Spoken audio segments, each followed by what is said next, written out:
Hey, good morning, Luzon, Visayas, Mindanao, sa lahat ng ating ka-coffee, nakikinig ngayon ka-coffee. Oy, natatandaan ninyo itong maisog rally dyan po sa Davao City, no? Itong One Nation, One Opposition rally ng mga Duterte kung ano-ano po yung binintang dito ng dating presidente na si Rodrigo Roa Duterte. Sa event na yan ka-coffee dyan sa Davao, sabay nagsalita po dyan si Willie Revillame. Of course, kilala nyo si Willie Revillame. Sikat na sikat ito si Willie Revillame. Ang kwento niya, noon pa siya inaalok na tumakbo sa government office, 'di ba? Maging senador, maging presidente, maging vice presidente, yan yung alok sa kanya kasi yung popularity niya sa tao maganda, 'di ba? Kilala siya ng buong Pilipinas dahil sa kanyang mga naging programa sa mga natulungan niya. So sa previous elections, inalok siya ng ilang beses diyan itong si Willie Revillame, pero tinorn down niya itong mga offers, no, na tumakbo siya sa pagka-senador, pagka-presidente o vice presidente.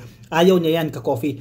Pero sa kanyang speech diyan po sa Davao City, abay parang nag-iba ng ihip ng hangin. Gusto na ni Willie Revillame maging opisyales ng gobyerno. Ito, ka-coffee. Yan, kung nakikita nyo sa inyong screen, medyo malabo lang po yan. Gusto na mag-senador ni Willie Revillame. Yan ba ang plano ngayon dahil sa kanyang speech, sa kanyang statement dyan po sa Davao City? Nasa balita ito ng Philippine Star, no? 3 years after former President Rodrigo Duterte asked him to seek public office, ang television host na si Willie Revillame po, itong Sunday nga, yung event nila dyan sa Davao, nagdeklara po siya na handa na raw po siyang tumakbo sa pagkasenador sa susunod po na midterm elections. Kasi 2025 ngayong taon, filing na ng candidacy yan sa mga interested po tumakbo, and then next year, election na. Halala na naman po, boboto tayo ng 12 bagong senador. Kasi mag-expire na po yung term ng 12. Kasi 24 po yung ating mga senador, no? And then, naglabas na po ito ng kanyang kagustuhan, interest niya na tumakbo na. Kumbaga, handa na siya ngayon sa pagkasenador. Ikaw, fan ka ba ni Willie Revillame? Sige, kung fan ka at gusto mo siya maging senador, kung sa tingin mo may kakayahan siya maging senador, kasi ang sinasabi nila, bakit si Pacquiao, di ba?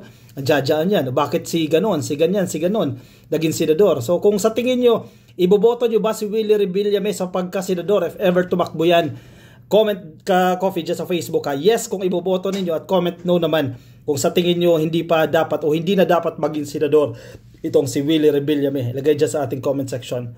Revillame attended a prayer rally against charter change dyan po sa Davao City, no, sa Rizal Park na pinangunahan po ng mga Duterte. Sabi ni Revillame, he was asked by Duterte and Senator Bongo noong 2001 pa pala to be part of the senatorial slate of then administration party, ito pong PDP Laban. I remember this kasi sinasabi ni Willie yan sa kanyang programa, no, na inalok nga raw siya. Revillame said he turned down the offer because of his contract with GMA Network. Itong GMA7, no, meron siyang kontrata dahil sa kanyang programa na wawawin, kaya nag-beg off siya, no, nag-decline siya doon sa offer. I told then President Duterte that I would think about it, sabi ni Revillame. He said Duterte did not force him to run for senator. In short, hindi talaga, 'di ba? Kasi hindi siya tumuloy Ibig sabihin ayaw niya, wala pa sa niya, wala pa sa interest niya kahit may kontrata siya diyan sa GMA. Kung gusto niya talaga mag-senador, tatakbo siya. Isa lang yan sa mga dahilan itong kontrata niya diyan sa GMA. Kasi malaki ang chance manalo ni Willie sa totoo lang. Kung tumakbo niya sa pagka-senador, yung popularity niya, matindi ang popularity nito.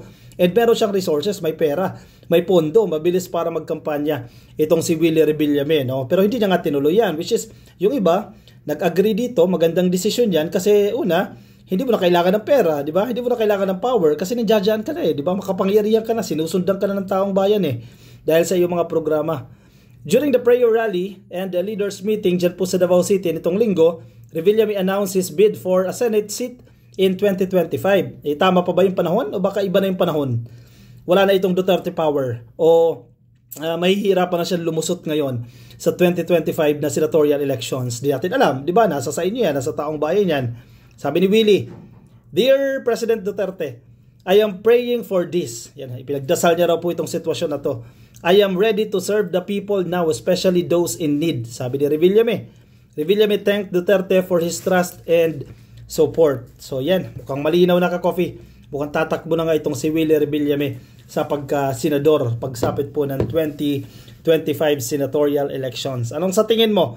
Iboboto mo ba siya kung magsisenador siya? Comment yes at comment no naman dyan sa comment section ka-coffee kung sa tingin ninyo deserve na ni Willie. Kung sa tingin mo magiging effective siya sa paggawa ng mga batas o magiging effective siya kung mananatili siyang pribadong individual at sa pamamagitan ng kanyang mga programa. Kasi ang sinasabi ng mga critics, magkaiba naman kasi ang TV program, no, sa paggawa ng mga batas.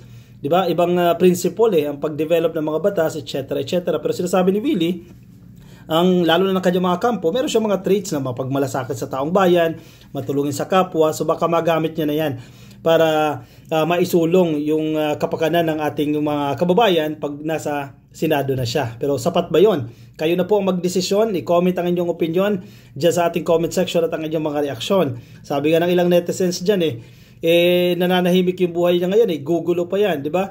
Kung tumakbo siya sa politika dahil magulo naman talaga ang politics ang Philippine politics magulo talaga yan, talaga yung reality natin dito. So parang ipagpapalit pa ba ni Duterte yung katahimikan ng kanyang buhay? Kasi mayaman na siya di ba? Hindi niya na kailangan kung ano man ang power na naibibigay ng pagiging senador o influence o immunity na naibibigay niya, hindi niya na kailangan.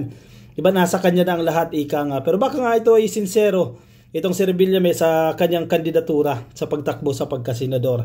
So kayo na ka-coffee, ang magdesisyon, kayo na ang humusga kung mananalo ba siya dito o iboboto mo siya o hindi. Sige, ilagay dyan sa ating comment box. Samantala mga ka-coffee natin sa Facebook, magandang araw po sa inyo. Kunin nyo inyong kape ka-coffee at kape tayo. At kung nasa Facebook kayo at di pa kayo naka-follow sa ating Facebook page, yan, pasuyo na lang ka-coffee. Click lang po yung follow o di kaya click lang po yung like dyan sa Facebook. At kung nasa YouTube naman po kayo, i-click lang po ang subscribe kung di pa po kayo nakasubscribe. Ako yung magpapaalam na sa inyo. Maraming salamat po sa pagsama sa akin ngayong araw po ng Biyernes ng gabi. Magandang araw po sa inyo at kape tayo.